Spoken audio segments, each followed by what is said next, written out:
دیکھ رہا ہو، اگر اس کی نمازیں اور روزے قضا ہوئے ہوں، یہ بہت، نمازیں اور روزے قضا ہوئے ہوں، تو ضروری ہے کہ ایسا کام کرے جس سے اطمینان ہو جائے کہ اس کے مرنے کے بعد اس کی طرف سے ادا کر دیے جائیں گے۔ یاد رکھیے، میرا بیٹا میری نماز نہیں پڑھے گا، وہ اپنی پڑھ لی بڑی بات، اس خیال میں جب آپ کا دور ایسا ہے تو آپ کے بیٹے کا دور کیسا ہو، کیا مشکلات معاشی ہوں گی، جاب کیسی ملے گی اس کی فیملی لائف کیسی ہوگی، کہاں کھڑے ہوئے ہیں، بیمار ہو سکتا ہے، وہ معذور بھی ہو سکتا ہے۔ آپ کیا سمجھ رہے بیٹا ایسے رہے گا؟ اپنی نمازیں خود پڑھی، موت کی نشانیاں دیکھ رہا ہو اور نمازیں اور روزے قضا ہو گئے، تو ضروری ہے کہ ایسا کام کرے جس سے اطمینان ہو کہ اس کے مرنے کے بعد اس کی طرف سے ہی ادا کر دیے جائیں گے۔ مثلا وصیت کر دے کہ اس کے مال سے ان عبادات کی ادائیگی کے لیے کسی کو اجیر بنایا جائے، اس کے مال سے، بیٹوں کے بیٹیوں کے اپنے مال سے نہیں، اس کے اپنے مال، مثلا وصیت کر دے کہ اس کے مال سے ان عبادات کی ادائیگی کے لیے اجیر بنایا جائے۔ بلکہ اگر اس کے پاس مال نہ ہو لیکن اس بات کا احتمال ہو کہ کوئی شخص بلا معاوضہ یہ عبادات بجا لائے گا، تب بھی اس پر واجب ہے کہ وصیت کرے۔ لیکن اگر اس کا اپنا کوئی ہو، مثلا بڑا لڑکا، اور وہ شخص جانتا ہو کہ اگر اسے خبر دی جائے اپنے بڑے لڑکے کو تو وہ اس کی قضا نمازیں اور روزے بجا لائے گا، تو اسے خبر دینا ہی کافی ہے۔ وصیت پھر لازم، وصیت کب لازم ہے؟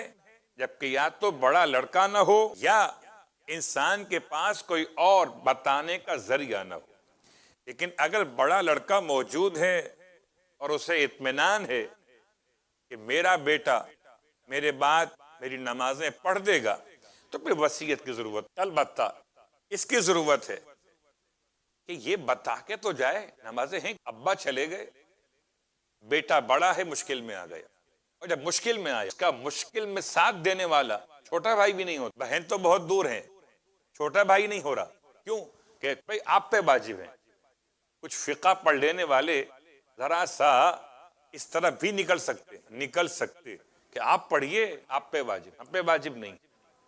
میراث ملے تو مال لیں گے، بات نماز کی ہوگی تو ابا کی آپ پڑھیں گے، آپ بڑے، کیا باقیوں پر سے پڑھنا حرام ہے؟ جواب، کیا اگر باقی بیٹے بیٹیاں پڑھ لیتی ہیں تو کیا نماز ادا نہیں ہوگی؟ جی ہو جائے، لیکن اگر بڑا والا نہیں پڑھے گا ابا کی نماز اور روزے تو خدا اس سے سوال کرے۔ باقیوں نے اگر نہیں پڑھی تو سوال ان سے نہیں ہوگا، ادا ہو جائیں گے، سوال نہیں ہوگا نہ پڑھنے پر۔ لیکن اگر چاہتے ہیں کہ آپ کے ہمارے والدین، خاص طور سے والد، قبر میں سکون پالیں، ہم سب مل کر، یعنی بہویں، داماد، نواسے، نواسیاں، پوتے، پوتیاں، پوری فیملی، خانوادہ مل کر چاہے تو نمازیں اور روزے انجام۔ کوئی سوال آپ؟ بسم اللہ الرحمن الرحیم۔ تمام مراجع الزام اس وقت معروف مراجع میں شامل ہیں، ان میں آغائے سیستانی کے لحاظ سے صرف باپ کی قضا نمازیں اور روزے بڑے والے بیٹے پر ہیں۔ آیت اللہ خامنہئی کے یہاں ماں کی نمازیں اور روزے بھی بڑے بیٹے پر رکھے گئے۔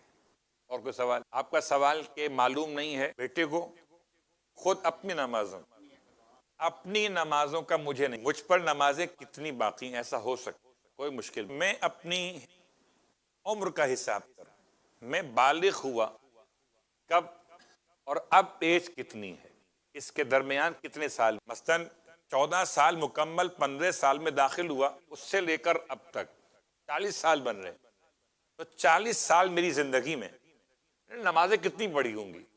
10 سال کی پڑھ لی ہوں گی، 20 سال کی پڑھ لی، سیف سائیڈ میکسیمم پڑھ لی، تاکہ اس طرف چلی جائے، بڑھ جائے، اس طرف کم نہ رہے۔ نیت، تمام نیت قضاء عمری، ہر نماز کی نیت قضاء عمری، ظہر پڑھیں، عصر پڑھیں، مغرب پڑھیں، عشاء پڑھیں، فجر پڑھیں، اتنی پڑھیں کہ یقین ہو جائے کہ اب تو اللہ میاں کا ایکسٹرا ہی ہو گئی ہوں گی۔ کوئی اور سوال؟ اس کا جواب یہ سوال کیا گیا کہ یہ یقین ہو گیا کہ اب قضا نماز کوئی، اب قضا نماز تو نہیں ہے، لیکن جو نمازیں پڑھی تھیں لا ابالی پن میں، ہو سکتا ہے رکوع سجود میں وہ کمال نہ پیدا کر سکے جو آج کر رہے، تو کیا اپنی نمازوں کو دہرانے کی اجازت؟ جواب جی ہاں، نمازیں دہرائی جا سکتی ہیں قربتاً اللہ، قربتاً اللہ۔ نماز ظہر پڑھتا ہوں 4 رکعت، نہ اب یہ واجب ادا ہے نہ واجب قضا ہے، یہ کیا ہے؟ قربتاً۔ اور آپ چاہیں تو کہہ سکتے ہیں دہرانے کی نیت سے پڑھتا ہوں، کوئی حرج۔ کوئی اور سوال ہو گیا؟ سوال واضح ہو گیا؟ یہ نماز جیسے اپنی تو شیخ مرتضی انصاری علیہ الرحمن نے اپنی مرحومہ والدہ کی نمازیں پوری دہرائی۔ کوئی اور سوال اس کے علاوہ؟ بسم اللہ الرحمن الرحیم، اس کو کہتے ہیں اجرت پہ نماز پڑھوانا یا اجرت پہ روزے رکھوانا۔ بڑا بیٹا یا خود رکھے روزے یا خود پڑھے نمازیں اپنے مرحوم باپ، یا خود نہیں پڑھ سکتا یا نہیں رکھ سکتا تو پھر کسی کو اجرت دے کر رکھوایا جا سکتا ہے روزہ اور پڑھوا سکتے ہیں نمازیں۔ لیکن اس کے مسائل پھر الگ سے ہوں گے کہ اجرت پر اس سے نمازیں پڑھوانا ہے، اس کے بارے میں آپ کو کون سی معلومات ہوں؟ کیا ہر کس و ناکس کو چلتے پھرتے کو آپ اجرت دے سکیں گے؟ یا آپ کہتے ہیں امام مسجد کو، جس پر آپ کو اعتماد ہو، اس کی نماز ٹھیک ہو اور وہ نماز واقعاً پڑھ لے؟ ایسا نہ ہو کہ آپ سے ایک صاحب نے عجیب مثال دی کہ ایسے لوگ بھی موجود ہیں ماشاءاللہ سے، کہتے ہیں مولانا میں نے نمازیں ایڈوانس پڑھ کے رکھ لی ہیں، اب نام بھیجنے میں ایڈ کر، یہ والی گڑبڑ نہ ہو۔ نماز قضا کسی مرحوم کی ان ایڈوانس نہیں ہو سکتی، نام کے ساتھ ہوتی یا شخصیت کو معین کر کے ہوتی کہ میں فلاں کی نماز قضا پڑھتا ہوں 4 رکعت۔ بسم اللہ الرحمن الرحیم، نماز کا سوال لازماً ہوگا، نماز کا سوال لازماً ہوگا، مگر وصیت کرنے کی وجہ سے اس پر خدا کی طرف سے ایک رحمت بھی رہے گی، نماز کا سوال بھی ہوگا۔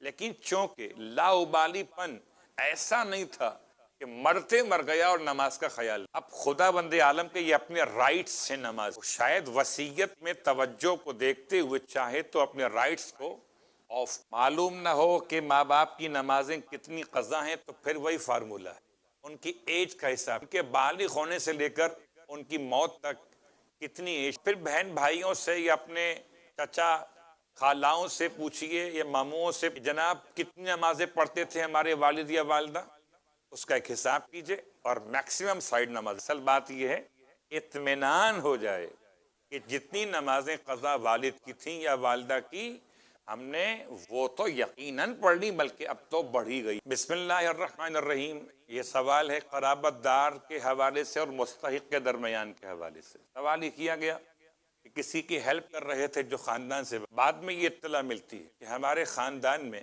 اپنے قرابت داروں میں کوئی مستحق اور موجود ہے، تو اگر آپ کے پاس گنجائش دونوں کی ہو، دونوں کی ہیلپ، اور اگر گنجائش ایک کی ہیلپ کرنے کی ہے تو ذمہ داری قرابت دار کی زیادہ ہے بنسبت کسی غیر مستحق کی ذمہ، یعنی غیر شخص کی ذمہ داری کے مقابلے جو آپ کے قرابت داروں میں شامل نہیں ہے، مگر اس کا خیال رکھیں اس حد تک آپ کر سکتے، لیکن آپ کی ذمہ داری بڑھ جائے گی اگر کوئی قرابت دار ایسا ہو جو قرابت دار بھی ہو اور مستحق بھی ہو۔